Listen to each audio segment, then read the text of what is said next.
Tumultuous scenes on a field in eastern Germany. Opponents of genetically modified food want to storm a field and destroy the GM maize being grown on it. The police intervene.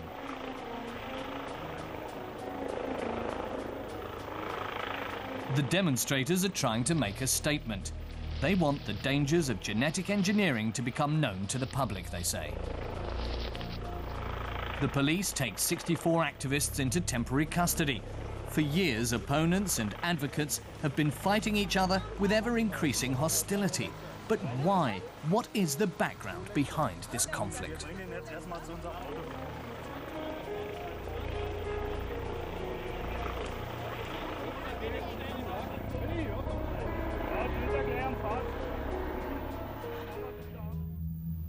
We want to answer one question. Is genetic engineering really dangerous? Step 1. The advertising videos of the manufacturers. They claim genetic engineering produces higher yields, fights world hunger, and reduces the need for pesticides.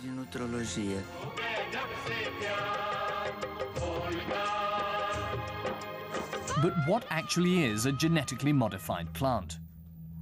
Most plants are genetically modified in such a way as to make them capable of withstanding a large dose of herbicides. While the weeds on the field die, the genetically modified plant won't. Next, we do some internet research.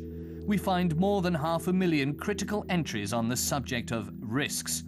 A frequent point of criticism, allergy dangers. Experts argue about whether sufficient testing on such risks has been done. Another discovery we made on the internet is this article by a Japanese professor. He criticizes the license papers of genetically modified soybeans. He found misinterpretations, false conclusions, and disregarded data. Serious accusations. A scientist from Caen in northern France mentions a further point. The animal tests done on the harmlessness of these genetically modified foods were inadequate. We want to get to the bottom of these three issues: allergy dangers, licensing procedures, and, here at the University of Caen, the quality of the animal feeding studies. The manufacturers of genetically modified foods want to prove the harmlessness of their products by feeding them to animals and obtaining good results. Professor Gilles-Éric Seralini, on the other hand, thinks these tests have been designed in a way that suggests they are meant to hide something. Their statistics are meaningless and they never should have been accepted. True results like this one are concealed through inadequate statistics. Already in 90 days, there are toxicological problems with the rats eating that, and that means for consumer that they can have kidney and liver problems. We would like to hear a reply to this argument from the world's largest producer of genetically modified food, Monsanto. They were the ones who did the tests. But our request for an interview was categorically refused. The next destination on our research trip is Japan. It's a huge market for the genetic engineering industry. Monsanto pushed its way onto the market with genetically modified soy during the mid-90s. Every Japanese person eats soy, and Monsanto wants a piece of the pie. And this even though resistance in Japan to genetically modified food is especially high. The avalanche set off by environmental activist Makiko Irasawa was grist to the mill for the opponents of this technology. I thought it was so strange. I thought, I'm the consumer. I should be the one to decide whether or not I want to eat genetically engineered foods. But I wasn't able to do that with genetically modified soy. Ms. Irasawa wanted to know what she was actually eating. She went to the Department of Health, and to her surprise, she was allowed to look at the licensing papers for Monsanto's GM soy. This is not allowed elsewhere.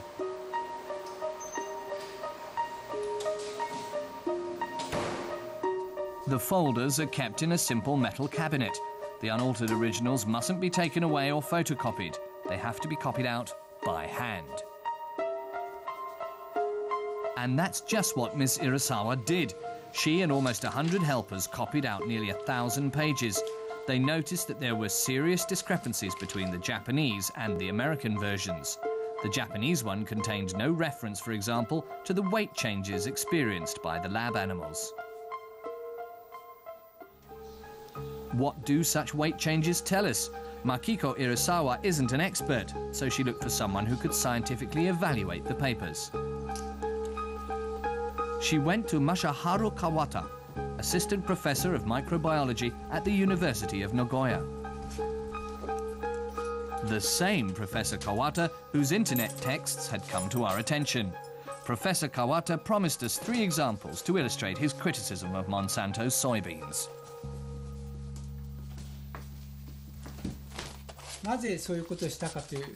Here we have the papers for the genetically modified soy. And right away we have the first problem. The artificially introduced gene, a protein, was not examined in the plant itself. Monsanto had this protein rebuilt by a bacterium in the laboratory. That is cheaper for Monsanto, but from a scientific point of view, the plant itself has to be examined. Because the protein in the soy and in the bacterium are not necessarily identical. Thus, this method cannot be used to exclude any health risks. And a second point of criticism. Monsanto only investigated a small fraction of the protein. Only the first 15 amino acids of the 455 the protein consists of were examined. The manufacturer cannot exclude allergy risks or even toxicities. I think it is likely Monsanto wanted to hide possible changes and thus possible dangers. This test here is very important. Soy is cooked because only cooked soy is palatable. If this cooking test fails, people's health is at risk. Monsanto conducted the following standard test. Boil once at 100 degrees for 10 minutes. Now the harmful proteins should be destroyed, but they weren't. What did they do then? They just repeated the test, again for 10 minutes at 100 degrees. The protein still wasn't destroyed. Then they boiled the genetically modified soy for a whole 25 minutes, this time at 220 degrees. That's what the papers say.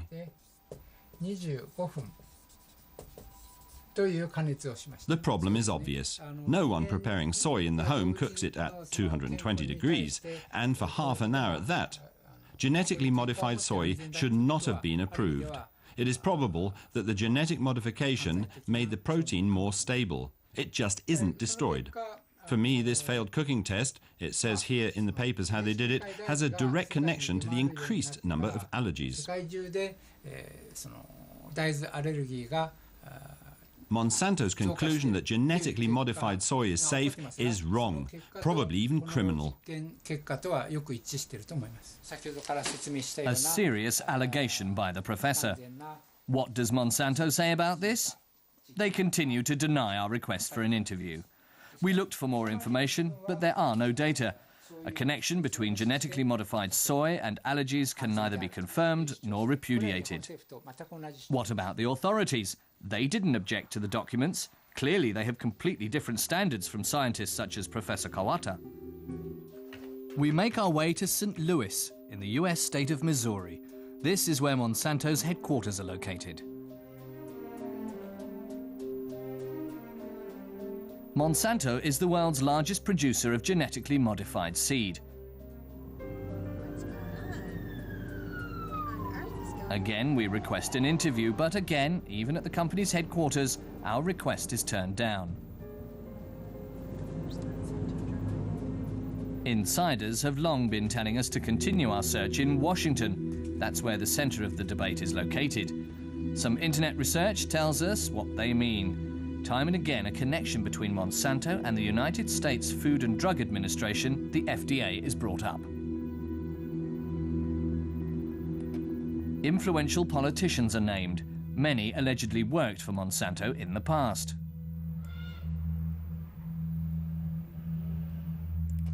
The company is said to have a lot of political influence.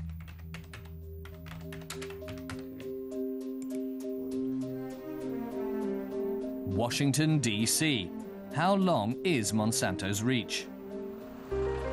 Is it really true that the genetic engineering and chemicals giant could manage to get past the American authorities with possibly inadequate tests? Maybe even with a little bit of help from American politicians. We're waiting for an interview. After several rejections, Denis Kucinich finally agreed to talk to us. As a Democrat from Ohio, he is a member of the House of Representatives. He has some harsh words when it comes to the Food and Drug Administration.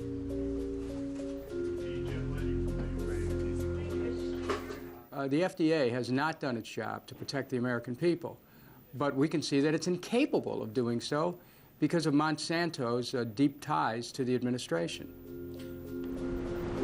Is there an inappropriate relationship between US authorities and the genetic engineering industry? Political statements like that have to be taken with a pinch of salt, especially here in Washington. We find an expert. He came by explosive material through petitioning the authorities. He wants to explain to us that the FDA management ignored all warnings and how they did it. Andrew Kimbrell from the Center of Food Safety and Applied Nutrition. What's remarkable about this is that these are the scientists working inside FDA, and when the political appointees at the top of the agency said no testing, no labeling, they say in these documents, where is your science? Why didn't you listen to our science? So now that means that these foods have gone out without the testing, without saying, hey, listen, are these foods toxic? Are these foods causing new allergens? They're out there, they're in the fields, they're in our supermarkets, they're now going around the world without this testing being done, even though FDA's own scientists said these tests should have been done. They had to have been done if these foods were to be proved safe. Section of the FDA. This is really amazing. Here they say genetically modified plants can contain unexpected high concentrations of plant toxicants. In other words, the genetic engineering of these plants can take a safe food and make it toxic.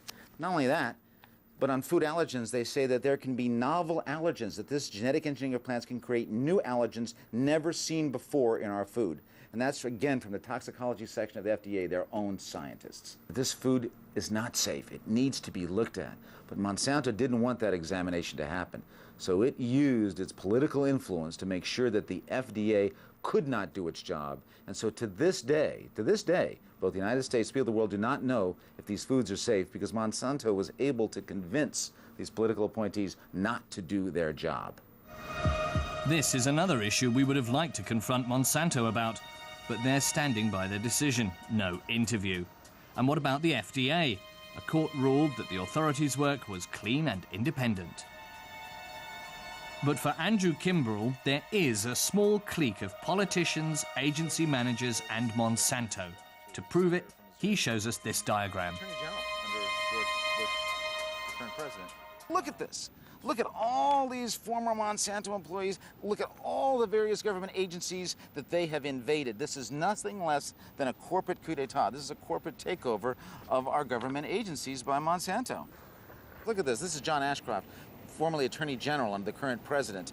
He had got more money from Monsanto, 5 times more money than any of the other hundreds of members of Congress that they found. He then got this man appointed to the Supreme Court. This is Clarence Thomas, a former lawyer from Monsanto, who recently authored, he was the author of an opinion that said, yes, Monsanto and DuPont, you can patent plants. The upshot of our US research is we have a lot of unanswered questions. Were there really these influences? Is it maybe a particularly American problem? And how does the situation in Europe compare? Brussels, seat of many institutions of the European Union.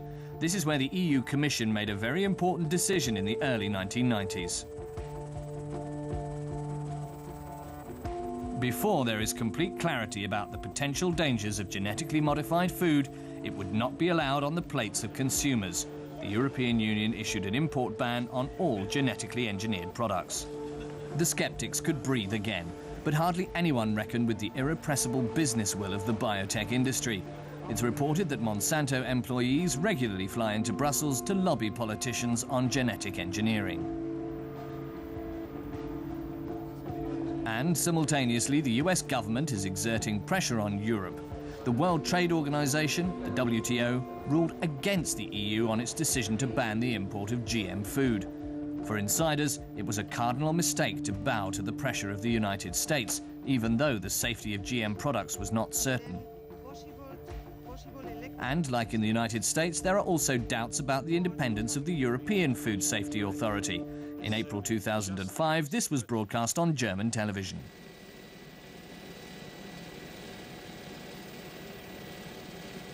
The European Food Authority is located in Brussels. They evaluate the safety of genetic engineering. The European Food Safety Authority should be independent and objective. But doubts are in order, because environmental organizations are accusing scientists of having too close ties to the industry, a serious allegation. Joachim Schiemann, a German on the panel that is supposedly independent, but privately he is a member of an association for the promotion of genetic engineering. And what about Sweet from Britain and his Spanish colleague Puig Dominic? In their capacity of genetic engineering watchdogs, they have to provide information about possible conflicts of interest, and there are plenty of those. Sweet, for example, is a member of the British lobby that champions genetic engineering. He explains that indirect payments or other forms are taking place or have in the past.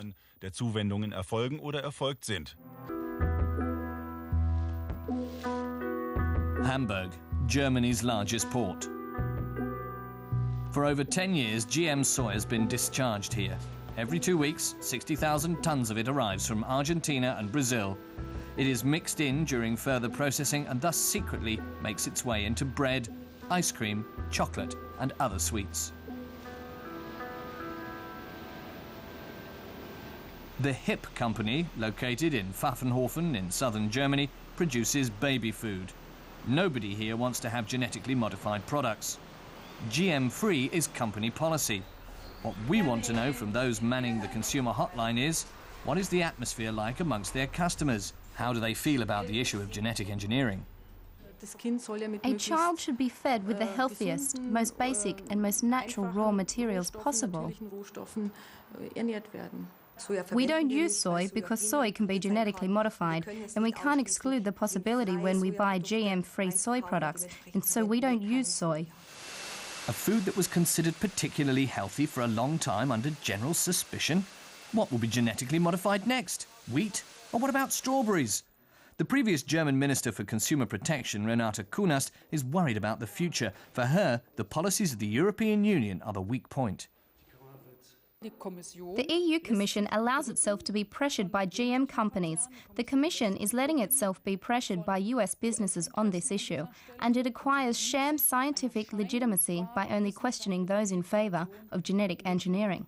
Basically, the entire process from the science to the licensing to sales and distribution in the area of genetic engineering is a scandal. As long as such doubts are not removed, the resistance to genetic engineering in Germany goes from opponents on the street right to the management of some businesses. Our impression is that nobody has the final proof that GM is harmless, nor that it is harmful either.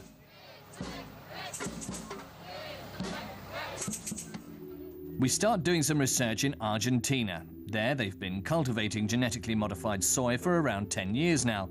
There they have the experience, and there they are more likely to know if there's anything to the concerns. We came across alarming news about GM crops, but it goes in another direction. It talks about increased use of herbicides. People were getting sick, superweeds were developing. The need for herbicides was meant to be reduced by the use of genetically modified crops. Wasn't that the goal and core message of the industry? But the news from Argentina reports the exact opposite.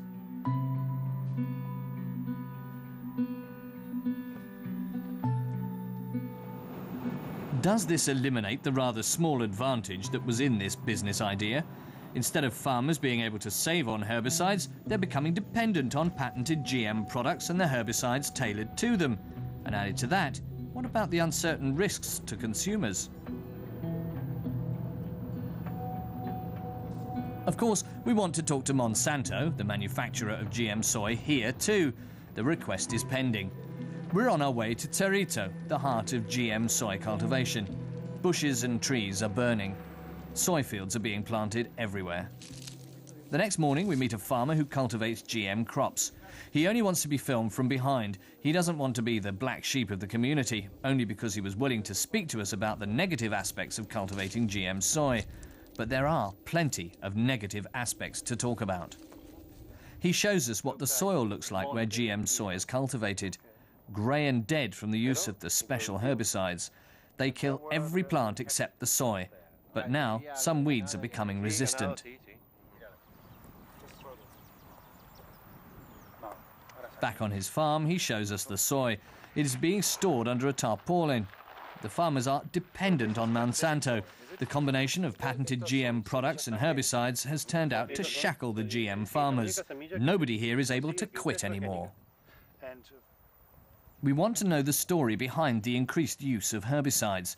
He tells us that the 1 to 2 litres they needed to spray initially to keep the weeds at bay had turned into 10 litres. And to get rid of certain superweeds, they even had to spray chemicals that were prohibited.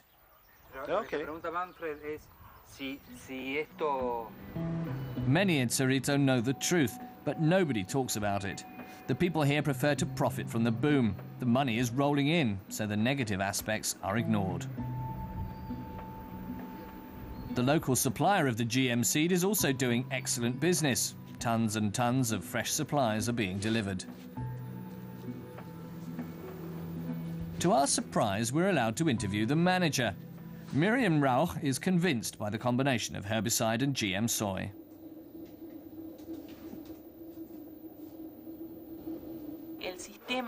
When it comes to the Roundup system, it can be said that it's a good system, because the core of it is that farmers have to spray less pesticide.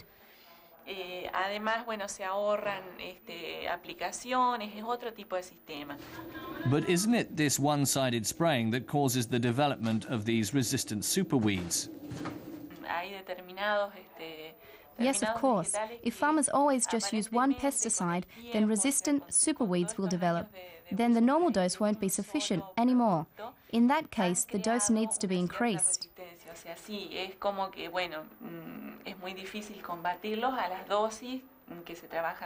But let me tell you, the people have a real psychosis when it comes to spraying. It even goes so far that when someone is spraying, the people run to the police right away. As soon as they see spraying, they're sick. Only a psychosis, or do the herbicides really make people sick? We have an appointment with local doctor Dario Gianfelici. He's constantly treating cases of poisoning in his practice. He introduces us to farmer Ruben Villagra, who lives with his family and his animals in the middle of his neighbour's soy fields. The family can't escape the herbicide fumes coming from his neighbours. His cows couldn't either, and now they're dead.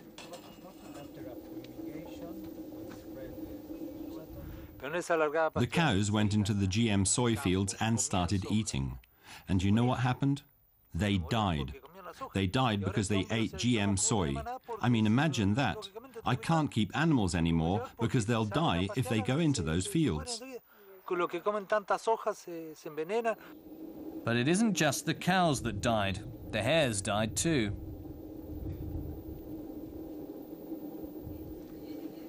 And what was worst for Ruben Villagra, his family became sick. What happened last? We were all poisoned and couldn't breathe anymore. My whole family, and particularly my daughter, had to go to hospital, had to vomit, allergic reactions.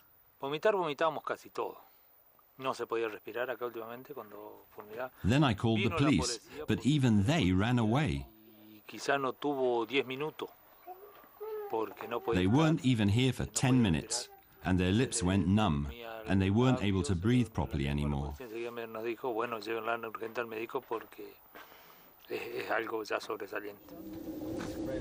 Dr. Gianfelici explains the situation from his point of view and adds,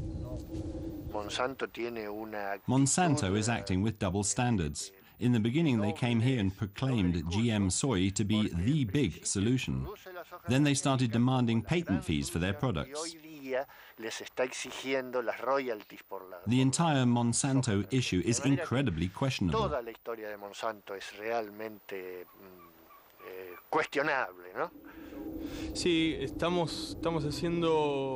A little while later, our request for an interview with Monsanto Argentina is refused.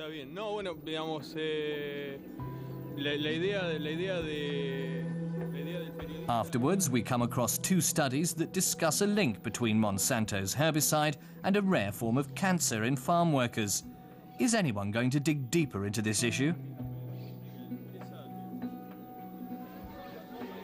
As long as important questions remain unanswered, people will continue to demonstrate, like here in Germany. Almost 60% of Germans don't want to consume GM food, according to the polls. The atmosphere is heated and scientists are at odds with each other. Why are animals dying in the feeding experiments? Are the authorities really working responsibly? Is genetic engineering safe? Anyone looking for a reliable answer will find the buck keeps getting passed to someone else.